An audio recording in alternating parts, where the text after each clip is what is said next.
బనకచెర్ల ప్రాజెక్టును గట్టి తీర్తాం అని నిన్న లోకేష్ గారు మాట్లాడారు. I'll get my clearances. You don't worry about it. That much TDP is capable, boss. We know what data is. We know what excess water is. We know how to get it done. We'll get it done. We have absolutely no issue. ఏ బలం చూసుకొని మాట్లాడుతున్నాడు లోకేష్ గారు అంటే రేవంత్ రెడ్డి బలం చూసుకొని మాట్లాడుతున్నాడు.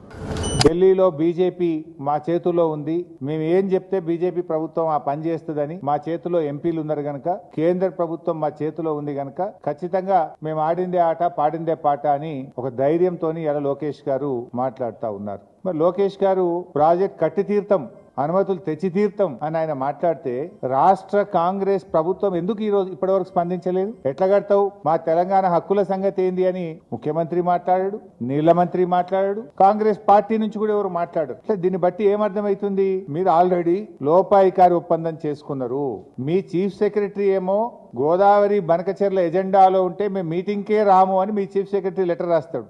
మీరేమో రాత్రికి రాత్రి ఢిల్లీకి పోయి మొదటి అంశమే గోదావరి బనకచెర్ల ఉంటే కూడా ఆ మీటింగ్ లో పాల్గొంటారు, కమిటీ వేయడానికి ఒప్పుకొని వస్తారు. నీ ధైర్యం చూసుకొని నిన్న లోకేష్ గారు మాట్లాడారు, బనకచెర్ల కట్టి తీర్థం, ఎవడు అడ్డొచ్చినా కట్టి తీర్థం అని మాట్లాడుతూ ఉన్నారు. మరి నువ్వు ఎందుకు మాట్లాడు?